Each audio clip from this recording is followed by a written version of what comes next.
inflation rate month to month is just an inch, hardly at all. You're not arguing that 8.3 is good news. No, I'm not saying it is good news, but it was 8.2 or 8.2 before. I mean, it's not, maybe I can make it sound like all of a sudden, my God, it went to 8.2%.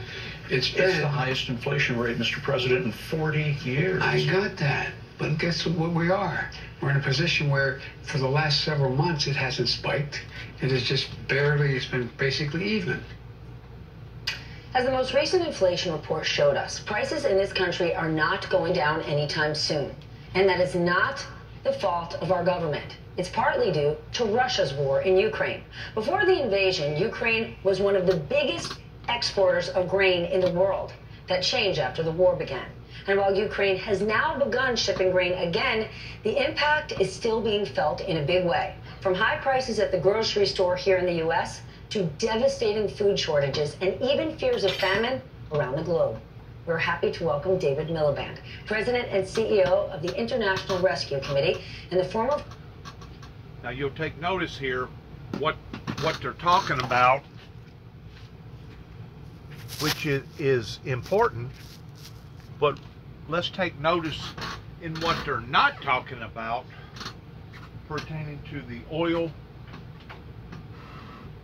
petroleum products that suddenly, all of a sudden, skyrocketed pertaining to the devil's work and hand in regards towards OPEC and all the other ones that followed pursuit. You'll notice that they never mention once about the oil, petroleum products in regards towards their analysis of what has caused this particular problem. Let's listen. Secretary for the UK. David, this is such an important conversation because you say that the window to save hundreds of lives from famine, from starvation, is rapidly closing.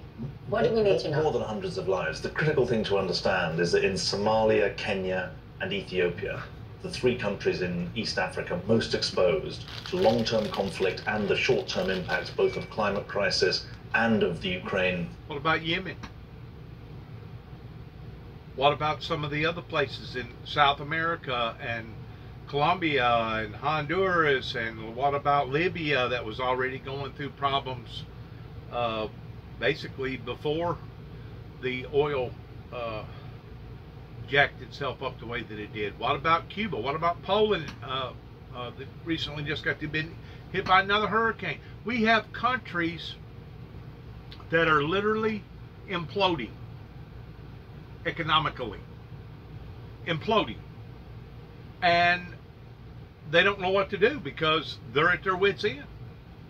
Of the Ukraine, a blockage on grain supplies. In those countries, 21 million people are at what the UN says is the door of famine, levels 3 of 4 of food insecurity. And so we're expecting a famine declaration soon. We fear a 5th successive year of drought this winter. And so this is an emergency that the world needs to wake up to. In this area, actually, the Biden administration have made a strong start. They announced through Samantha Power and USAID just last month a $1.1 billion commitment. This week at the United Nations, we need other countries matching that level of commitment. Because here's almost the scariest thing.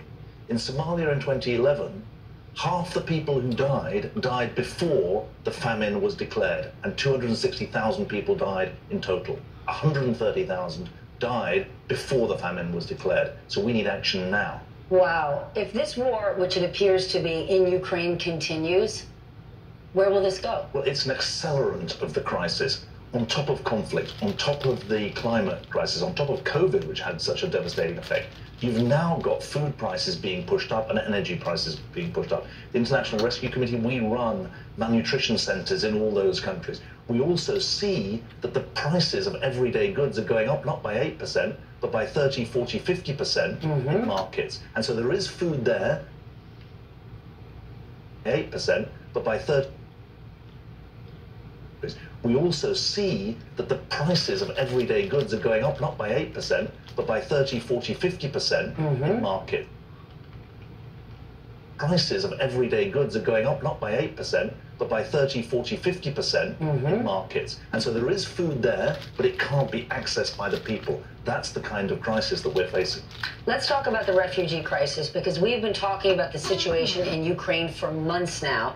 More and more people are going back. Give us a status update. Yeah, so in Ukraine, you know that about 6.5, 7 million people left the country. There are about 10 million displaced within the country. Of the 6.5, 7 million who left and went into Europe, are well treated there, given rights to work, get their kids into school, about 2 million have gone back. And more will go back if the war continues to go in the direction that we've seen over the last week or 10 days, with the Ukrainians pushing Russian forces back. But of course, the thing to remember is that Ukraine is only the tip of the iceberg of the refugee crisis. 45 million refugees around the world, 6 million from Ukraine. And if only refugees in Ethiopia, in Uganda, in Bangladesh, from Myanmar, refugees from Syria, in Jordan, Lebanon, Iran, if only they had the levels of funding or the levels of support that Europeans have given to Ukrainians. How do you start to make that happen? Because the situation in Ukraine did raise awareness, attention, and got all this support. How do you now transfer that to support for these other countries? I think it's about responsibility from the rich world to support. No, it's not. That may be part of it, but the main responsibility is for the leadership to be able to teach people new trades and get them to work, because half of them freaking places, that's the only thing they desire, is to live in a hut out wherever and to do without. For some reason, they feel like that they're above and beyond work. They feel like that they're above and beyond to be able to help in their culture or their society. It is a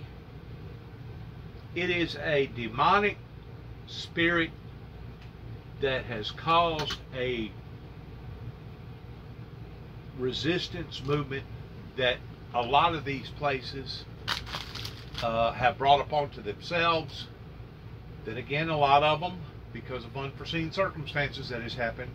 But between the both, you have a recipe of a total disaster looming in the global society world. Percent of the world's refugees who are in poor countries. It's not America or Britain or even Germany that has most of the world's refugees. It's Pakistan, 2.5 million Afghan refugees, Bangladesh, 1 million refugees from Myanmar. It's about mutual responsibility, and that's the fundamental thing that's missing at the moment. One world, a world of compassion is what we need. Thank you, Stephanie. David Miliband, always good to see you. Thank you for joining us tonight. Thanks ever so much. I appreciate it. When we come back, the world says goodbye to the Queen, Queen Elizabeth II. We're going to let this go at that. Thanks for listening, and shalom. God bless.